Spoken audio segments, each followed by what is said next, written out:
6 class का सबक number 3।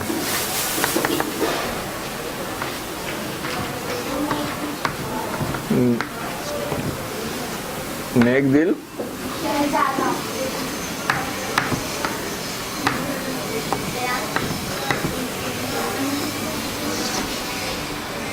नेक दिल शहजादा।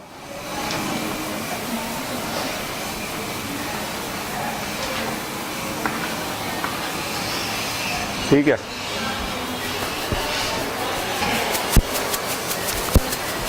इसके देख लीजिए मकासिद। आपके पास सबक शामिल करने के मुसन्निफ के बयान करदा मकसद को समझ सकें, उसे अपने अल्फाज में बयान कर सकें, किरदार निगारी और मुकालमे की अहमियत को समझ सकें।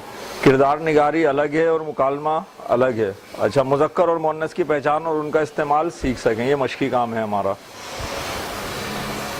इसके अंदर आ जाइए आप लोग पेज नंबर 14 पर, और यहां पर देखिए कुछ मालूमात लिखी हुई हैं। आ गए सब?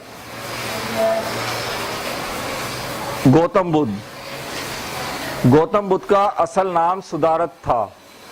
वो 6वीं सदी कबले मसीह में रियासत कपिलवस्तु के राजकुमार थे। कपिलवस्तु रियासत का नाम है। जवानी के जमाने में शाही महल छोड़कर सच्चाई की तलाश में जंगलों में चले गए। एक दरख्त के नीचे उन्हें निर्वाण हासिल हुआ। निर्वाण वैसे मुक्ति को इनके कहते हैं, यहाँ देख लीजिए उसके मायने वैसे भी दिए हुए निजात के हैं। हासिल हुआ जिसके मायने निजात के हैं। उन्होंने तालीम दी कि ख्वाहिशात पर काबू पाकर ही दुखों से छुटकारा मुमकिन है। इस तरह बुद्ध मत शुरू हुआ। अब हमारे पास सबक शुरू हो रहा है। नेक दिल शहजादा, आइए।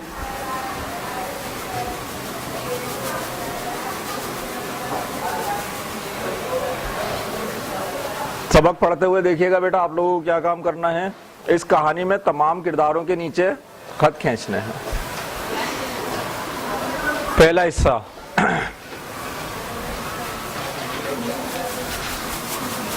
अच्छा, ये गौतम बुद्ध की जाए पैदाइश की आपके पास देखिए तस्वीर बनी हुई है। नेपाल में है ये। जी हाँ, असली में है बेटा। शाम का वक्त था। कपिलवस्तु के शाही महल में 2 लड़के तीर कमान लिए खेल रहे थे। उनमें से एक का नाम देवदत्त था, दूसरे का नाम सुदारत था। दोनों राजकुमार थे और दोनों के चेहरों से शाही शान और शौकत जाहिर हो रही थी। यकायक देवदत्त ने तीर कमान में जोड़ा और आसमान में उड़ने वाले राजहंसों पर छोड़ दिया।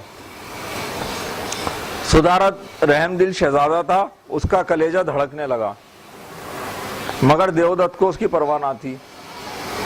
उसके तीर ने एक हंस को जख्मी कर दिया और वो तड़पता हुआ जमीन पर गिरा।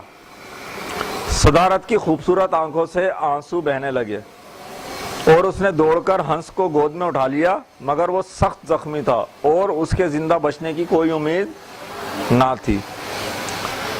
देवदत्त खेल में मसरूफ हो गया और उसे ख्याल तक ना रहा कि मैंने एक मासूम परिंदे को बगैर किसी वजह के जख्मी कर दिया है। मगर सुदारत उसे लेकर शाही हकीम के पास पहुंचा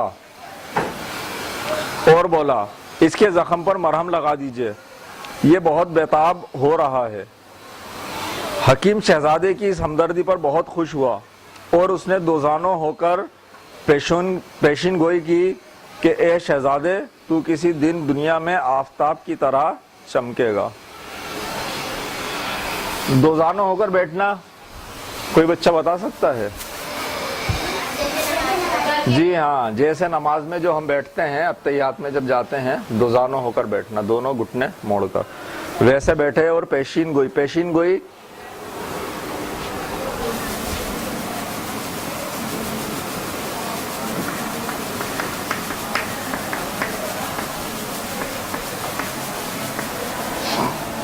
मुस्तकबिल में आने वाले दिनों की पहले से निशानदही कर देना। कि वहां पर ऐसा होगा, आप आगे चलकर बहुत कामयाब जिंदगी गुजारोगे। कुछ वाकयात को सामने रखकर आगे के बारे में बता देना, पेशिन गोई। नंबर 2, 3-4 दिन तक सुधारत हंस की मरहम पट्टी करता रहा और खेल कूद को सब कुछ भूल गया। उसे सिर्फ ख्याल था कि किसी तरह ये हंस बच जाए। उसे तड़पते देखकर वो खुद इस तरह बेताब हो जाता था, गोया हंस की बजाय वो खुद जख्मी हो रहा है। आखिरकार उसकी आरजू पूरी हो गई। राज हंस के जख्म भर गए, मगर वो अभी उड़ने के काबिल ना हुआ था कि देवदत्त ने सामने आकर कहा, सुधारत, ये परिंदा तो मेरा है, तुम इसे कहाँ लिए फिरते हो? सुधारत ने राजहंस को गले से चिमटा लिया और जवाब दिया, नहीं, तुम्हारा नहीं, मैं इसे तुम्हारे हवाले कभी ना करूंगा। देवदत्त, क्यों ना करोगे? मैं महाराज से शिकायत कर दूंगा। क्या फिर भी ना दोगे? सुधारत, फिर भी नहीं दूंगा। तीसरा हिस्सा। देवदत्त ने उसी वक्त दरबार में पहुंचकर महाराज शद्दुधन से शिकायत कर दी। शद्दुधन महाराज का नाम है। इतने में सुधारत भी दरबार में आ गया।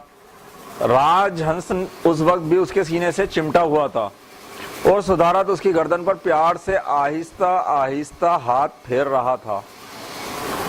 महाराज एक परिंदे के साथ बेटे की इस मोहब्बत को देखकर फूला ना समाया, बहुत ज्यादा खुश होना। लेकिन देवदत्त भी उसका रिश्तेदार था, इसलिए उसे आसानी से ना टाल सका। मुकदमे का दरबार में तस्फिया करना लाजमी हो गया।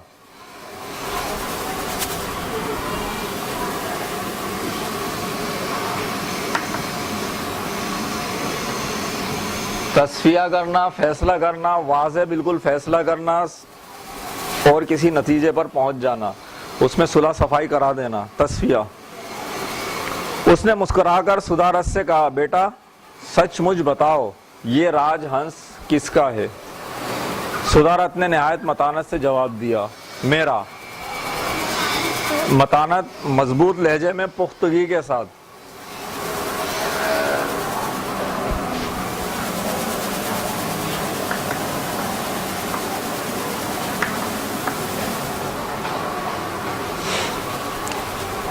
देवदत्त ने चिल्लाकर कहा, झूठ बोलता है, ये राजहंस मेरा है। महाराज ने पूछा, किस तरह? देवदत्त, ये राजहंस आसमान में उड़ा चला जा रहा था।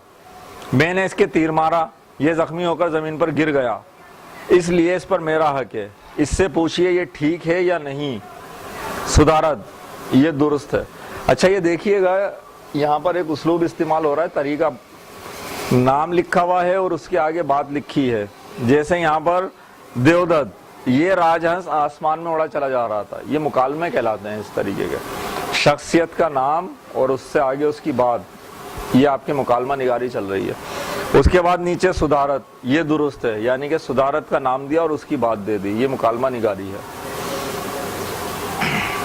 महाराज, अब ये महाराज उनका नाम है, आगे उनके डायलॉग हैं या उनके मुकालमे हैं। महाराज, तो फिर ये हंस तुम्हारा कैसे हो गया?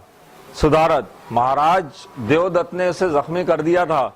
अगर मैं उसकी खबरगिरी ना करता तो ये जरूर मर चुका होता। इसलिए देवदत्त का हक इस पर उस वक्त था जब ये जख्मों से तड़प रहा था, मगर मैंने उसे तंदुरुस्त कर दिया है। अब इस पर मेरा हक है, देवदत्त का नहीं।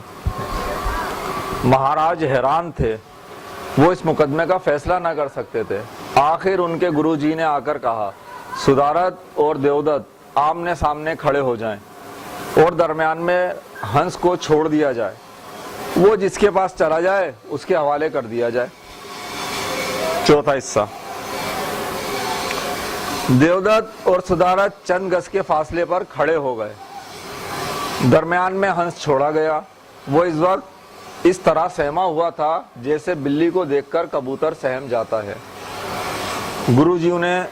गुरुजी ने देवदत्त को इशारा किया। उसने आगे बढ़कर हंस की तरफ देखा और पुचकार कर कहा, आजा, मगर हंस ने मुंह फेर लिया। पुचकार जैसे हम जानवर को बड़े प्यार से करते हैं ना, इस तरीके से लाड प्यार जताना जानवर के साथ और उसे बड़े प्यार से बुलाना। पुचकार कर कहा आजा, मगर हंस ने मुंह फेर लिया। इसके बाद गुरुजी ने सुदारत से कहा, लो भाई अब तुम बुला लो, अगर तुम्हारे पास आ गया तो तुम्हारा, वरना किसी का भी नहीं। सुदारत मुस्कुराता हुआ आगे बढ़ा और हंस की आंखों में आंखें डालकर खड़ा हो गया। उस वक्त भी उसकी निगाहों में वही मोहब्बत भरी हुई थी। हंस ने उन जिंदगी बख्शने वाली निगाहों को फौरन पहचान लिया और जख्मी परों को फड़फड़ाते हुए सुदारत की तरफ बढ़ा। दरबार में शोर मच गया। सुदारत की खुशी का ठिकाना ना था। हंस उसे मिल गया और वो उसकी मरहम पट्टी में फिर उसी तरह मसरूफ हो गया। 5वां हिस्सा और आखिरी भी है। फिर एक हफ्ते बाद राजहंस बिल्कुल तंदुरुस्त हो गया तो सुदारत उसे लेकर महल की छत पर चढ़ गया और उससे मुखातिब होकर बोला कि ए हंस, मेरा दिल तुझे प्यार करता है, मैं तुझे चाहता हूं और मैं चाहता हूं कि तुझे आंखों से ओझल ना होने दूं।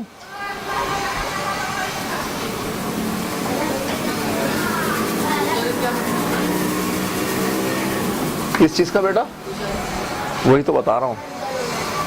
ओझल हो जाना, गायब हो जाना, आंखों से दूर हो जाना।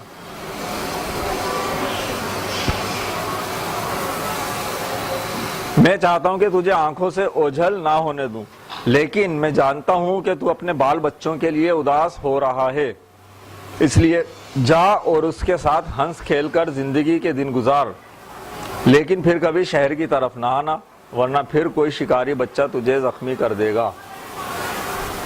ये कहते कहते राजहंस को उड़ा दिया। महाराजा शद्दुदन ये देख रहे थे। उनकी आंखों में आंसू आ गए। उन्होंने मोहब्बत से बेटे की पेशानी पर बोसा दिया और कहा, बेटा तू किसी दिन बड़ा आदमी बनेगा। और ये सच हुआ, क्योंकि आखिर में वही सुदारत गौतम बुद्ध के नाम से मशहूर हुआ और उसने दुनिया में एक नया मजहब कायम किया जो उसी के नाम से बुद्ध मजहब कहलाता है। ना सिर्फ ये कि ये बुद्ध मजहब कहलाता है, बल्कि दुनिया के बड़े मजाहिब में से एक मजहब है ये, जिसके बानी कौन थे? गौतम बुद्ध, बुद्ध मजहब। अच्छा चलो तो सबक को हम खुलासा कर लेते हैं। नेक दिल शहजादा सबक सुदारत के बारे में है और सुदारत कहाँ के? कपिल वस्तु के शहजादे थे, जगह का नाम है, यहाँ के शहजादे थे। इनका जो रिश्तेदार था वो और ये दोनों खेल रहे थे, जहां पर उस रिश्तेदार ने हंस को जख्मी कर दिया था। सुदारत ने हंस की मरहम पट्टी की थी और सुदारत की यही रहम दिली देखते हुए शाही हकीम ने और उनके वालिद साहब ने सुदारत के बारे में पेशीन गोई की थी। क्या पेशीन गोई की थी? कि ये बड़े होकर कोई काबिल आदमी बनेंगे या दुनिया के में बहुत कामयाबी हासिल करेंगे, तरक्की पाएंगे। सुदारत के लिए की गई पेशीन गोई पूरी हुई। सुदारत बड़े होकर एक मजहब के बानी बने।